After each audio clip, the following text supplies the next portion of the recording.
नमस्कार, जय हिंद, वंदे मातरम साथियों। एक बार आप सभी का बहुत बहुत स्वागत है देश के नंबर 1 सरकारी यूट्यूब न्यूज चैनल के अंदर। वहीं दोस्तों, आपने अभी तक हमारे चैनल को सब्सक्राइब नहीं किया, सब्सक्राइब जरूर करें। वहीं इस वीडियो को ज़्यादा से ज़्यादा शेयर जरूर करें। वहीं मध्य प्रदेश विधानसभा चुनाव 2023 का बिगुल बज चुका है, जिसके अंदर हर राजनीतिक दल, चाहे बीजेपी पार्टी हो या कांग्रेस पार्टी, हर पार्टी अपने प्रचार में जुट चुकी है। वहीं दोस्तों, किस पार्टी की हो रही है जीत, किस पार्टी की हो रही है हार, इस वीडियो में देंगे हम आपको पूरी जानकारी, तो वीडियो को एंड तक जरूर देखें। वहीं दोस्तों, बीजेपी पार्टी बड़े तौर पर जीत के दावे करते नजर आ रही है। उन्होंने कहा है कि इस बार हम फिर एडिट करके दिखाएंगे, लेकिन कांग्रेस पार्टी बीजेपी पार्टी को सत्ता से डिलीट करना चाहती है। वहीं दोस्तों, साल 2018 की बात करी जाए तो यहाँ पर भारतीय जनता पार्टी की बात करी जाए तो 109 सीटें मिली थी तथा कांग्रेस को 114 सीटें मिली थी, जिससे कांग्रेस की यहाँ पर सरकार बनी। लेकिन चुनाव के बाद ज्योतिरादित्य सिंधिया ने कांग्रेस पार्टी से बगावत कर बीजेपी पार्टी का दामन थाम लिया था। तो ऐसे में कमलनाथ की सरकार गिर गई तथा एमपी के मुख्यमंत्री बने शिवराज सिंह चौहान। वहीं आपके छत्तर से हमारे वीडियो को देख रहे वो भी कमेंट बॉक्स में जरूर बताएं, और अब की बार मध्य प्रदेश के अंदर किसकी सरकार बनती नजर आ रही है। तो बात करें सर्वप्रथम से जरूरी, तो जबलपुर में कुल 8 सीटें, 8 में से कांग्रेस को सबसे बड़ा बहुमत 5 सीटें, बीजेपी पार्टी को 3 सीटें, बीएसपी को 0 और अन्य के खाते में भी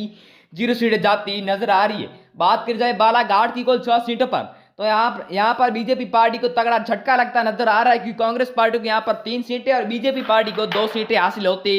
नजर आ रही है। वहीं दोस्तों, बात की जाए सतना जिला की कुल 7 सीटों पर, तो 7 में से यहाँ पर कांग्रेस पार्टी को 3 सीटें, बीजेपी पार्टी को 2 सीटें, बीएसपी को 1 और अन्य के खाते में भी 1 सीट जाती नजर आ रही है। बात कर जाए दमोह जिला की कुल 4 सीटों पर, तो यहां पर कांग्रेस ने बीजेपी पार्टी को तगड़ा झटका दे दिया है, क्योंकि यहां पर कांग्रेस पार्टी को 2 सीटें और बीजेपी पार्टी को 1 सीट हासिल हुई है। वहीं दोस्तों, इंदौर की बात करी जाए तो इंदौर में कुल 9 सीटें, यहां पर कांग्रेस को सबसे ज्यादा 4 सीटें, बीजेपी पार्टी को 3 सीटें, बीएसपी को 1 और अन्य के खाते में भी 1 सीट जाती नजर आ रही है। बात करी जाए ग्वालियर की कुल 6 सीटों पर, तो 6 में से कांग्रेस पार्टी को 3 सीटें, बीजेपी पार्टी को 2 सीटें, बीएसपी को 0 और अन्य के खाते में भी 1 सीट जाती नजर आ रही है अब की बार। वहीं दोस्तों, बात करी जाए भीड़ जिला की कुल 5 सीटों पर, तो 5 में से कांग्रेस को यहाँ पर 3 सीटें, बीजेपी पार्टी को 2 सीटें, बीएसपी को 0 और अन्य के खाते में भी 0 सीटें जाती नजर आ रही है अब की बार। वहीं बात करी जाए दतिया जिला की, दतिया में कुल 3 सीटें हैं, 3 में से 2 बीजेपी को, 1 कांग्रेस को, बीएसपी को 0 और अन्य के खाते में भी 0 सीटें जाती नजर आ रही है अब की बार। वहीं दोस्तों, बात करी जाए अगली सीट सागर की, तो सागर में कुल 8 सीटें, 8 में से कांग्रेस पार्टी को 5 सीटें, बीएसपी को 0, बीजेपी पार्टी को 3 और अन्य के खाते में 0 सीटें जाती नजर आ रही है अब की बार। वहीं दोस्तों, बात करी जाए अगली सीट सीधी जिला की, तो सीधी में दोस्तों कुल 4 सीटें, यहां पर कांग्रेस ने सबको पछाड़ कर 2 सीटें हासिल की है, बीजेपी पार्टी को 1 सीट, बीएसपी को 0 और अन्य के खाते में 1 सीट जाती नजर आ रही है। बात की जाए छिंदवाड़ा की कुल 7 सीटों पर, तो छिंदवाड़ा में कुल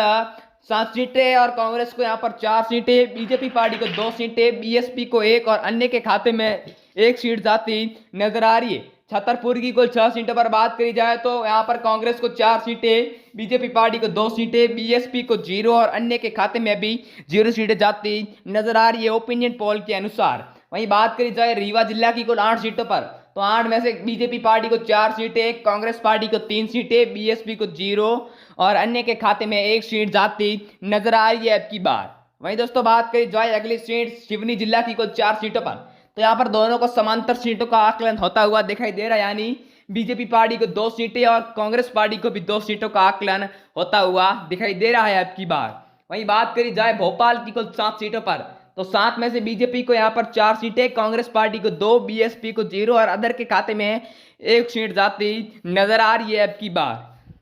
वहीं दोस्तों, बात करी जाए बैतूल जिला की कुल 5 सीटों पर, तो 5 में से बीजेपी को 3 सीटें, कांग्रेस पार्टी को 2 सीटें, बीएसपी को 0 और अन्य के खाते में भी 0 सीटें जाती नजर आ रही है अब की बार। वहीं बात करी जाए अगली सीट सतना की,